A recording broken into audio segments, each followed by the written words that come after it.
राजस्थान के अलवर में एक कॉलेज है जहाँ पे कपिल, प्रदीप और दक्ष नाम के 3 लड़के पढ़ाई करते रहते हैं। इन तीनों में से जो दक्ष होता है वह काफ़ी गरीब फैमिली से होता है और जो कपिल और प्रदीप होते हैं वह काफ़ी रिच फैमिली से थे, जिसकी वजह से उनके पास उनकी अपनी एक कार होती है, उनकी एक अच्छी खासी लाइफस्टाइल होती है। और इस चीज़ को देख के जो दक्ष होता है वह उनसे काफ़ी जलता भी है, जिसकी वजह से दक्ष हमेशा उनका बुराई चाहता रहता था और वह हमेशा एक ऐसा रास्ता तलाश करता रहता था जिसकी वजह से वह खुद की लाइफ स्टाइल को भी चेंज कर सके और वह खुद भी कपिल और प्रदीप के जैसे एक अमीर बच्चे की तरह अपनी ज़िंदगी को जी सके। और इस चीज़ के लिए वह किसी भी हद तक जा सकता था, क्योंकि जो पैसे का उसके अंदर जुनून था वह इतना ज़्यादा था कि उसको सही गलत का कुछ भी पता नहीं चल रहा था। वह बस किसी भी तरह से एक अमीर बच्चा बनना चाहता था, जिसकी वजह से वह काफ़ी सारे उल्टे सीधे काम भी करता रहता है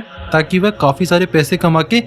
कपिल और प्रदीप की जैसी लाइफस्टाइल को जी सके। और इस चीज़ के बारे में जो कपिल और प्रदीप होते हैं उनको भी काफ़ी कुछ पता रहता है कि जो दक्ष होता है वह उनसे थोड़ा बहुत जलता भी है और साथ में उनकी जैसी लाइफस्टाइल को जीने की कोशिश भी करता है। इसके बाद में कुछ महीने बीत जाते हैं कॉलेज के अंदर और बाद में जो दक्ष होता है उसको लाइब्रेरी के अंदर एक किताब मिलती है जिसके ऊपर साफ साफ अक्षरों में लिखा रहता है कि इस किताब को बड़े इंसान ही पढ़ सकते हैं जिनको काफ़ी रिद्धि सिद्धि प्राप्त हो, कोई बच्चा इनके हाथ ना लगाए और ना ही कोई स्टूडेंट हाथ लगाए। इसके बाद में जो दक्ष होता है कैसे ना कैसे करके उस किताब को वहां से चुरा लेता है, क्योंकि जो किताब होती है वह कॉलेज के ही एक काफ़ी लाइब्रेरी के अंदर कमरा होता है जहाँ पे काफ़ी धूल जमा रहती है, वहीं से उसको चुरा लेता है। क्योंकि उसको अच्छे से पता चल जाता है कि उस किताब को जिस किसी ने भी आज तक पढ़ा है उसके पास ढेर सारे पैसे आ गए हैं। इसके बाद में वो जो दक्ष होता है वह उस किताब को कॉलेज से चुरा के अपने घर लेके आ जाता है और जैसे ही उसके पेज को वह ओपन करता है सबसे पहले तो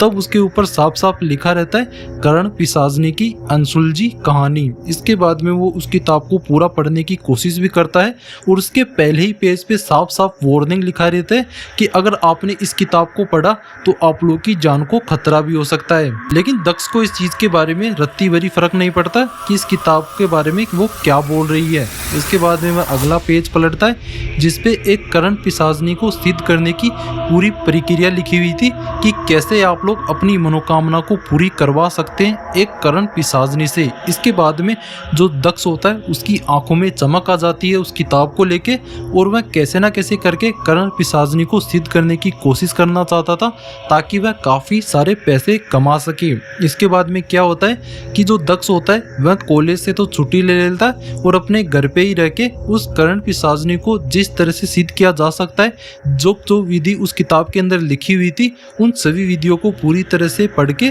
उनको मानना शुरू कर देता है और 1-2 महीने लगा के उन सभी सिद्धियों को पूरी करने की कोशिश करता है और करण पिशाचनी को मनाने की कोशिश करता है, उसको सिद्ध करने की कोशिश करता है जिससे कि जो करण पिशाचनी है उसको बहुत ही जल्द पैसे वाला बना सके। इसके बदले में किताब के अंदर और भी काफ़ी सारी वार्निंग लिखी रहती है, जैसे कि अगर आप लोगों ने करण पिशाचनी को एक बार जगह दिया तो आप लोगों की जीवन को खतरा भी हो सकता है, आप लोगों का जीवन किस तरह से भी पलटी खा सकता है, बदल सकता है और साथ साथ आप लोगों की जो आत्मा है उस तक को शांति नहीं मिल पाएगी अगर आप लोगों ने थोड़ी सी भी चूक कर दी तो। लेकिन जो दक्ष होता है इन सभी बातों को इग्नोर करके उन सभी सिद्धियों को धीरे धीरे करके पूरी करने की कोशिश करता है जिससे कि वह उस करण पिशाचनी को जगा सके। 1-2 महीने बीत जाने के बाद में आखिरकार दक्ष होता है वह अपनी मिशन में कामयाब हो जाता है, क्योंकि वह पूरी सिद्धि रिद्धि से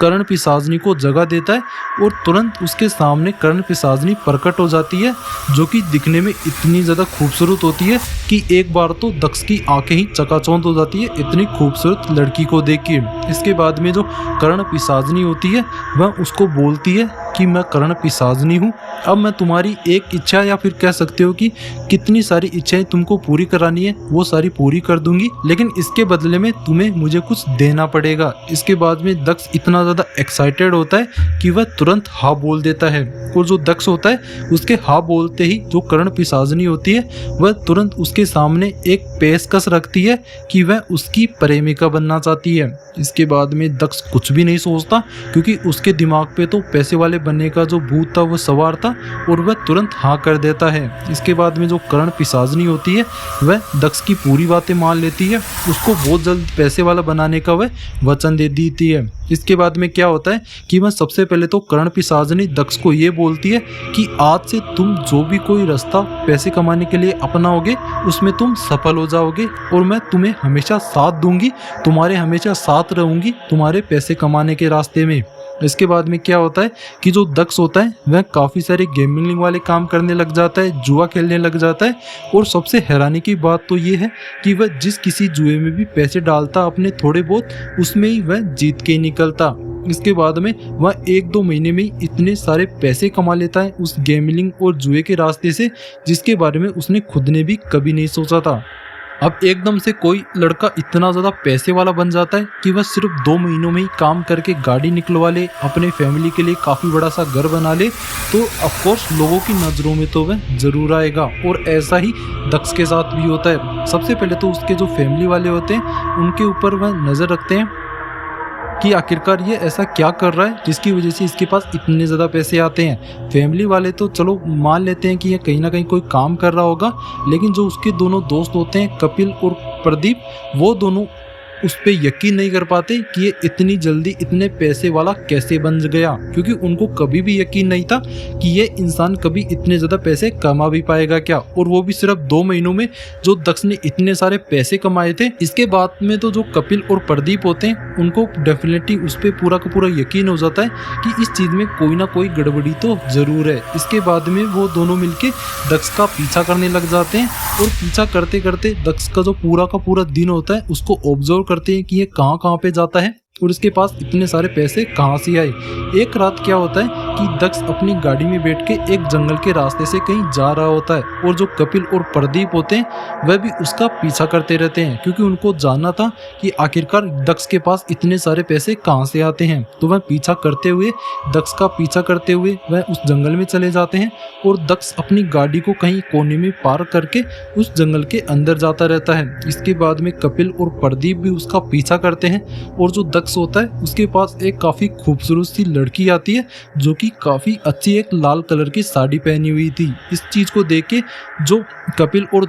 प्रदीप होते हैं वह काफ़ी हैरान हो जाते हैं कि इस घने जंगल में आखिरकार ये लड़की इस दक्ष के साथ क्या कर रही है। इसके बाद में क्या होता है कि जो दक्ष और वो लड़की होती है, जो कि सच मानो तो खुद कर्ण पिशाचनी ही है, वह उसको ले जाके उस जंगल की, और जो दक्ष और कर्ण पिशाचनी है वो तो जंगल में कहीं धुंध के अंदर खो जाते हैं और उन दोनों का पीछा करते हुए जो कपिल और प्रदीप होते हैं वह भी जंगल के अंदर जाते हैं, लेकिन उनको वहाँ पे कुछ भी नहीं मिलता। वह काफ़ी घंटों तक इंतज़ार भी करते रहते हैं कि कहीं ना कहीं से दक्ष और वो लड़की ज़रूर बाहर निकलेंगे, तब हम उनको पकड़ लेंगे। लेकिन उनका ये मिशन फेल हो जाता है क्योंकि उस रात को वो दोनों ही बाहर नहीं निकलते। काफ़ी इंतज़ार करने के बाद में जो कपिल और कुलदीप होते हैं वह उस जंगल से अपनी गाड़ी में बैठ के बाहर चले जाते हैं और उस जंगल को छोड़ देते हैं। अगला दिन आता है तो जो कपिल और प्रदीप होते हैं वह एक प्लान बनाते हैं कि जिस लड़की को हमने देखा था वह कौन थी, इसका पता करने का एक ही तरीका है, वो है खुद दक्ष।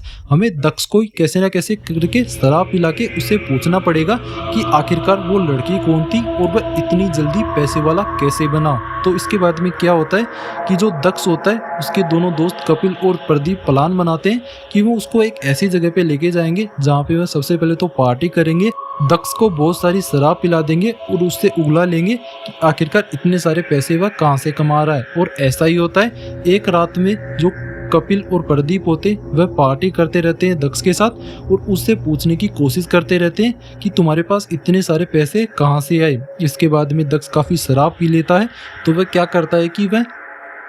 अपने दोनों दोस्तों को इस चीज़ का राज बता देता है कि वह सबसे पहले तो एक कर्ण पिशाचनी को सिद्ध करता है और बाद में उससे अपनी इच्छाएं पूरी करवाता है, जिससे कि उसके पास इतने सारे पैसे काफ़ी कम समय में आ जाते हैं। और इस चीज़ को सुन के जो कपिल और प्रदीप होते हैं उनके पैरों तले से ज़मीन खिसक जाती है कि ये इंसान इतनी जल्दी इतने सिंपल रास्ते से पैसे वाला कैसे बन गया। तो उनको भी थोड़ी थोड़ी जलन होने लग जाती है दक्ष से। और बाद में जाके जो दक्ष होता है वह उनको बोलता है कि मुझे अभी जाना पड़ेगा क्योंकि रात का समय है और मुझे उस कर्ण पिशाचनी से मिलना बहुत ज़रूरी है। अगर मैं उससे नहीं मिला तो वह नाराज़ हो जाएगी और मेरी जान भी ले सकती है। इसके बाद में जो दक्ष होता है कैसे न कैसे वहाँ से चला जाता है और पीछे से जो उसके दोनों दोस्त होते हैं कपिल और प्रदीप, वह एक ऐसा ब्रूटल प्लान बनाने की कोशिश करते हैं कि वह उस करण पिशाचनी को कैसे न कैसे करके अपने बस में कर ले। इसके बाद में यह होता है कि जो कपिल और प्रदीप होते हैं वह एक तांत्रिक के पास जाते हैं और उनको वो सारी बातें बताते हैं कि एक हमारा दोस्त था जो कि इस रास्ते से बहुत ही जल्द पैसे वाला बन गया है और हमें भी बहुत जल्द बहुत सारे पैसे कमाने हैं, तो तुम कुछ ऐसा जादू मंत्र बताओ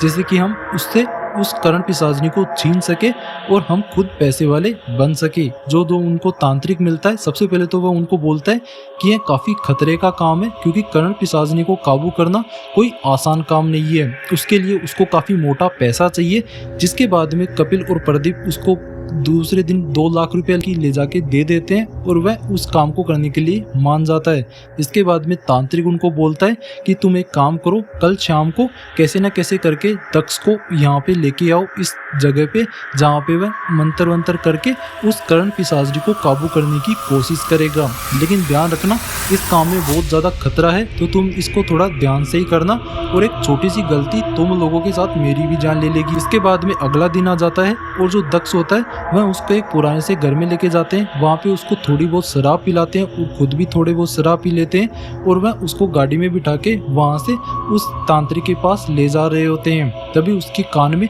करण पिशाचनी कुछ ऐसा बोलती है दक्ष को कि ये तुम्हारे जो दोनों दोस्त हैं ये तुम्हारे साथ कुछ गलत करने की कोशिश कर रहे हैं, तो थोड़ा ध्यान से ही रहना। इसके बाद में वह शराब पिया रहता है दक्ष, जिस वजह से वह करण पिशाचनी की इस बात को इग्नोर कर देता है और वह उन दोनों के साथ चला जाता है और वह तांत्रिक के पास जाके पहुंच जाते हैं। इसके बाद में कपिल और प्रदीप होते वह दक्ष को उठा के उस सर्किल में लेके जाते हैं जिसके बारे में तांत्रिक ने उनको कहा था। वहाँ पे ले जाके वह उसको लेटा देते हैं। इसके बाद में जो तांत्रिक होता है कुछ मंत्र पढ़ता है और मंत्र पढ़ते पढ़ते वहाँ का जो माहौल है इतना ज़्यादा डरावना हो जाता है, ऐसे लग रहा था कि पेड़ पौधे काफ़ी डरे हुए थे। वहाँ की हवा के अंदर ऐसी रमरमी बन गई थी जिससे कि डर का माहौल बन चुका था। इसके बाद में तांत्रिक उन दोनों को बोलता है कि यहाँ पे बहुत जल्द करण पिशाचनी आने वाली है, तो तुम दोनों इस सर्किल से बाहर मत निकलना, क्योंकि तांत्रिक ने पहले ही एक सुरक्षा सर्किल बना दिया था जिसके अंदर कपिल और प्रदीप को रखा हुआ था और जो दक्ष था उसको भी एक सर्किल बना के वहाँ पे हवन के सामने ही लेटाया हुआ था। इसके बाद में वहाँ पे करण पिशाचनी आती है और उस करण पिशाचनी को देख के जो कपिल और प्रदीप होते हैं सबसे पहले तो काफ़ी ध्यान से उसको देखते हैं क्योंकि वह इतनी खूबसूरत थी कि उनकी आंखें ही नहीं हट रही थी। इसके बाद में तांत्रिक उनको वापस थोड़ा सचेत करता है क्योंकि वह उसके मोह माया जाल में फंसने जा रहे थे। इसके बाद में क्या होता है कि तांत्रिक सबसे पहले तो उस करण पिशाचनी को बोलता है कि अगर तुमने हमारे से एक वचन नहीं दिया कि तुम हमारे हर एक काम को कर दोगी, तब तक हम तुम्हारे इस प्रेमी को कुछ भी नहीं करने वाले, क्योंकि जो करण पिशाचनी का प्रेमी होता है वह दक्षी होता है। इसके बाद में क्या होता है कि इसके बाद में जो तांत्रिक होता है वह एक चाकू फेंकता है और सीधा वह कपिल के पास जाके गिरता है। कपिल को वह बोलता है कि तुम दक्ष के गले पे इस चाकू को लगाओ और जब मैं तुमसे कहूँ तो दक्ष का जो गला है उसको तुम काट देना। और इस चीज़ को सुन के करण पिशाचनी थोड़ी घबरा जाती है और जो कपिल होता है वह अपनी दोस्त की जान की बिना किसी परवाह के उसके गले पे चाकू रख लेता है। और वह जो तांत्रिक होता है वह वापस उस करण पिशाचनी को बोलता है कि अब बोलो कि तुम हमारी इच्छाओं को पूरी करोगी या नहीं करोगी। तो करण पिशाचनी होती है वह थोड़ा सोचने लग जाती है। तभी करण पिशाचनी एक ऐसा जादू करती है जिससे कि जो कपिल है उसकी माँ की वहाँ पे परछाई बन जाती है और उसकी परछाई उस कपिल को बोलती है कि बेटा तुम ये क्या कर रहे हो, तुम अपने ही दोस्त की जान क्यों ले रहे हो। और इस चीज़ को देख के कपिल सबसे पहले तो हाथ में से रखे हुए चाकू को छोड़ता है और सर्किल से बाहर चला जाता है। और इस चीज़ के देख के तांत्रिक बोलता है कपिल को कि ये इसी का करण पिशाचनी का माया जाल है जिसकी तुम फंसने जा रहे हो, तो इससे जरा बाहर निकलो। तब तक देर हो चुकी थी क्योंकि कपिल सर्किल से बाहर आ गया था और जो करण पिशाचनी होती है वह एक विकराल रूप ले लेती है और जो कपिल होता है वह काफ़ी डर जाता है और वहाँ से थोड़ा भागने की कोशिश करता है और सेफ्टी वाले सर्किल से दूर चला जाता है। तभी जो करण पिशाचनी होती है वह कपिल के सबसे पहले तो बॉडी पार्ट को अलग करती है और उसकी दोनों आंखों को बाहर निकाल लेती है और वहीं पे उसकी जान ले लेती है। और जो कपिल होता है लंबी लंबी सांसें लेते हुए वहीं पे ही दम तोड़ देता है। इस चीज को देख के जो कपिल का दोस्त होता है प्रदीप, वह इतना ज्यादा डर जाता है कि वह उस सर्किल से भागने की कोशिश करता है। वह उस सभी चीजों से थोड़ा दूर ही भागता है। तभी जो करण पिशाचनी होती है उसको तुरंत सामने ही नजर आती है और वह उसका भी वही हाल करती है जो कि उसने कपिल का किया था। इसके बाद में जो दक्ष होता है वह उससे काफी जोर से आवाज लगाती है करण पिशाचनी, और दक्ष की आंखें खुल जाती है। और दक्ष जैसे ही खड़ा होता है तो जो तांत्रिक होता है उसकी सारी विद्याएं वहां पे फेल हो जाती है। और तांत्रिक के पास एक छोटा सा कमरा बना हुआ था जिसके काफी तंत्र मंत्र उसने रखा हुआ था, वह उसके अंदर खुद को कैद कर लेता है तांत्रिक। और जो दक्ष और करण पिशाचनी होती है वह वहां से चले जाती हैं। और बाद में दूसरे दिन जैसे ही कुछ लोग वहां पे आके देखते हैं तो सबसे पहले तो वह उस दरवाजे को खोलते हैं जहाँ पे तांत्रिक बंद था। तो तांत्रिक पूरी तरह से पागल हो चुका था। वह काफी जोर जोर से चिल्ला के कह रहा था कि मेरे पास करण पिशाचनी आई थी, मुझे उससे तुम बचा लो। और इस चीज को कहते हुए वह पागल हो चुका था और आने वाले समय तक वह पागल ही था। और इस तरह से करण पिशाचनी एक इंसान की इच्छाओं को कैसे पूरा करती है और जो और अलग इंसान होते हैं उनकी कैसे जान ले लेती है, यह कहानी उसके ऊपर थी। बाकी ये कहानी आप लोग कैसे लगी कमेंट करके जरूर बताना, और ऐसी और भी डरावनी वीडियो को देखने के लिए हमारे इस चैनल को सब्सक्राइब जरूर कर लेना।